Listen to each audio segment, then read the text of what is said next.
రాష్ట్రంలో దీపావళి పండుగ ఘనంగా జరిగింది. ఊరూరా టపాసుల మోత మోగింది. వాడవాడలు తారాజువల వెలుగులు నిండాయి. చిన్న పెద్ద అనే తేడా లేకుండా పటాకులు కాలుస్తూ ఎంజాయ్ చేశారు జనం.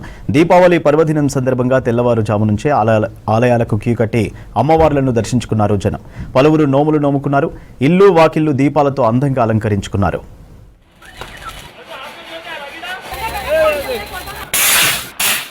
రాష్ట్ర వ్యాప్తంగా దీపావళి పండుగను వైభవంగా జరుపుకున్నారు పబ్లిక్. వరంగల్లో దీపావళి సంబరాలు ఘనంగా చేసుకున్నారు ప్రజలు. దీపావళి పండుగ సందర్భంగా భద్రకాళి అమ్మవారి ఆలయానికి భక్తులు పోటెత్తారు. అమ్మవారిని దర్శించుకుని మొక్కులు చెల్లించుకున్నారు. ఇంటి ముందు దీపాలు పెట్టుకోవడం వల్ల అమ్మవారి అనుగ్రహంతో లక్ష్మి ఇంట్లోకి వస్తుందని అంటున్నారు వరంగల్ భద్రకాళి ఆలయ ప్రధాన అర్చకులు శేషు.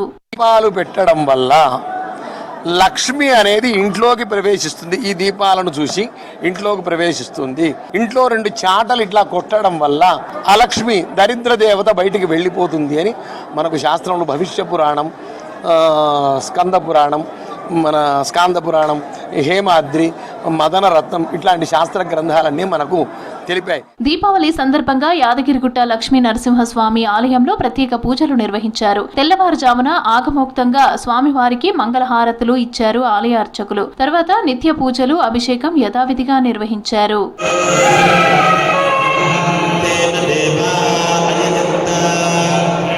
ఉమ్మడి వరంగల్లో బాణాసంచా వ్యాపారం జోరుగా సాగింది. దీపావళి పండుగ కావడంతో పలు ప్రాంతాల్లో క్రాకర్స్ షాపులు ఏర్పాటు చేశారు. హనుమకొండలోని హయగ్రీవచారి గ్రౌండ్ లో 134 తాత్కాలిక షాపులు ఏర్పాటు చేశారు. పర్యావరణానికి హాని కలగకుండా పొల్యూషన్ లేని గ్రీన్ క్రాకర్స్ అందుబాటులో ఉంచారు.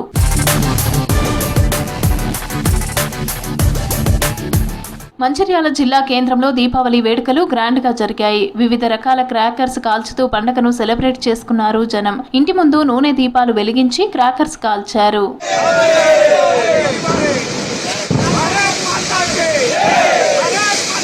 దీపావళి సందర్భంగా కరీంనగర్ జిల్లా బాణాసంచా శబ్దాలతో మారుమోగింది. చిన్న పెద్ద అనే తేడా లేకుండా టపాసులు పేల్చారు. పలు గ్రౌండ్లలో ఏర్పాటు చేసిన పటాకుల దుకాణాలకు క్యూ కట్టి మరీ టపాసులు కొనుగోలు చేశారు. అయితే గత ఏడాదితో పోలిస్తే ఈసారి రేట్లు పెరిగాయంటున్నారు ప్రజలు. ప్రతి సంవత్సరం కూడా మేము కాకరవత్తులు కానీ, పూల కుండీలు కానీ, షార్ట్స్ కానీ ఇవన్నీ కొంటాము. పూజానంతరం ఏమంటే పేల్చి పిల్లలతో కానీ మేము కానీ కలిసి పేల్చి సంతోషంగా ఉంటాము, హ్యాపీగా ఫీల్ అవుతాము.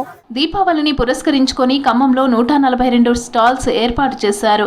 Sardar Patel stadium, pavilion ground మొత్తం కలిపి 142 స్టాల్స్ లో ఫైర్ క్రాకర్స్ కొనుగోలు చేశారు. గత ఏడాదితో పోలిస్తే టపాసుల ధరలు బాగా పెరిగాయి. అగ్గిపెట్టెల నుంచి 1000 వాలా, 10,000 వాలా బాంబుల వరకు అన్ని ధరలు కూడా పెరిగాయంటున్నారు పబ్లిక్. అయితే షాపులు అయితే కంఫర్ట్ గా ఉన్నాయి కానీ కాస్ట్ మాత్రం చూస్తే సామాన్య ప్రజలు కొనేటట్టు మాత్రం లేవు.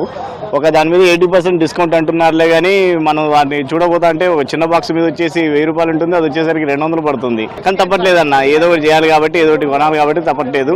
పిల్లగాళ్ళ ఐటమ్స్ మీదనే వాళ్ళు బాగా ఫోకస్ పెట్టారు, వాటి మీదనే ఎక్కువ కాస్ట్ పడుతున్నాయి అన్న. హైదరాబాద్ లో దీపావళి పండుగ జోరు కనిపిస్తోంది. సిటీలో ఎక్కడ చూసినా ఫైర్ క్రాకర్స్ సౌండ్ తో మారుమోగుతోంది. ఈ ఏడాది గ్రీన్ క్రాకర్స్ తో పాటు వివిధ రకాల ఫ్యాన్సీ ఐటమ్స్ వచ్చాయి. ఎక్కువగా కేజీ సేల్స్ ను కొనుగోలు చేస్తున్నారు.